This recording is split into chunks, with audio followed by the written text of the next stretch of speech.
Hey y'all, it's Rochelle, Hot Doc Shelley Smith, and today we are going to discuss the five love languages by Dr. Gary Chapman. So, yesterday we discussed 7 ways to embrace your femininity, and I mentioned the five love languages fairly briefly.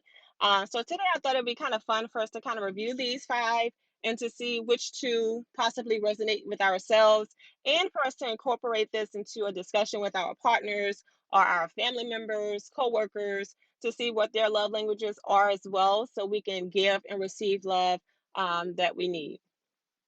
So, the first love language we're going to discuss is words of affirmation. So, the words of affirmation love language is about expressing affection through spoken words, praise, appreciation. When this is someone's primary love language, they enjoy kind words and encouragement, uplifting quotes and love notes and cute text messages. You want to make that person's day by just giving them a compliment or pointing out something that they did very well. So, honey, I love the way you keep the car so clean. Oh, I love how you stood up for yourself. You did a great job on this project. All of those are examples of giving words of affirmation.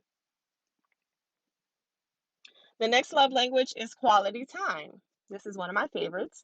So, love and affection are expressed through this love language when someone gives their undivided attention. So this means putting down the cell phones, turn off the tablets, turn off the TV, making good eye contact, listening to one another. People with this love language are looking for quality over quantity. Okay. So make sure you're giving them that eye contact, affirming what they're saying to you, and just enjoying each other's company.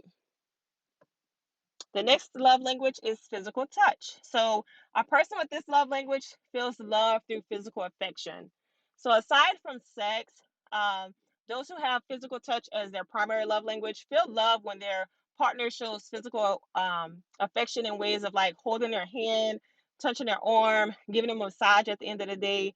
So, ideally, the perfect date might be cuddling on a couch with a glass of wine or a good movie, just simply touching and being close with their partner. The next love language is acts of service. So, when someone's primary love language is acts of service, they feel loved and appreciated when people do nice things for them, whether it's helping out with the dishes, putting gas in the car. Little acts of service go straight to the person's heart.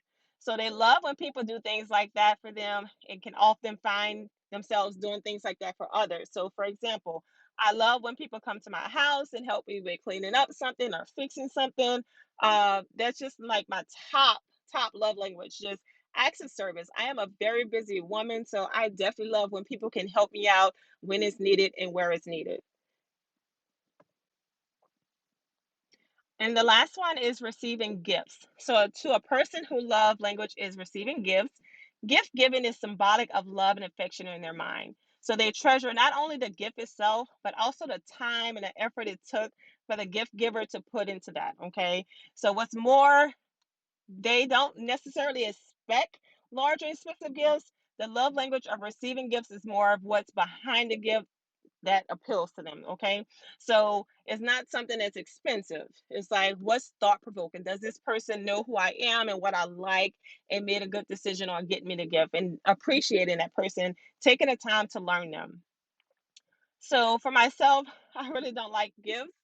I just had a bad experience with guys trying to like buy my love. So that's just one thing I just don't do. And I kind of let my partners know like I am not big on gifts. Every once in a while, a flower is fine, but trying to do something big, extravagant, and expensive is just a turn off to me.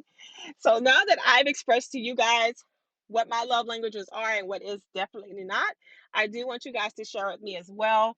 But let's talk about how relationships benefit from love languages. So we all express and find love differently. So the five love languages can definitely improve and enhance your relationship through promoting selflessness. So you tend to focus on your partner rather than yourself. It creates empathy by stepping outside of yourself for a moment just to take a look at what your partner feels significant and how they feel loved, and maintaining intimacy within a relationship by communicating regularly about what keeps you happy and what fills your love tank. Okay. It also aids in the growth of personal growth. So anytime someone is focused on something else or someone else outside of themselves, it leads to personal growth.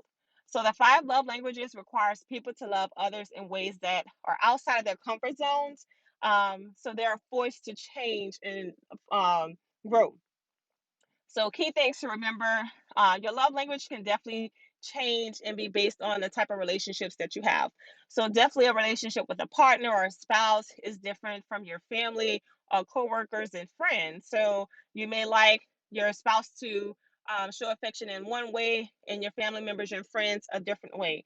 So it's very important to communicate those with everyone in your circle so you guys know how you guys prefer to receive and to give love. Okay.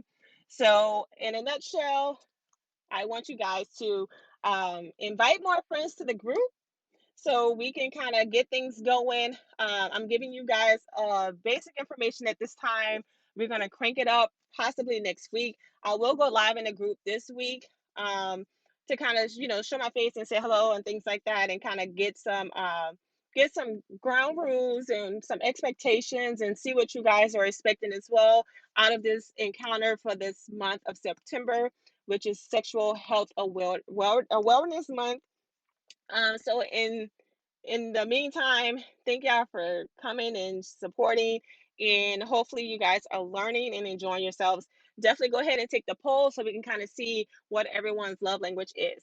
Y'all have a good night and be blessed.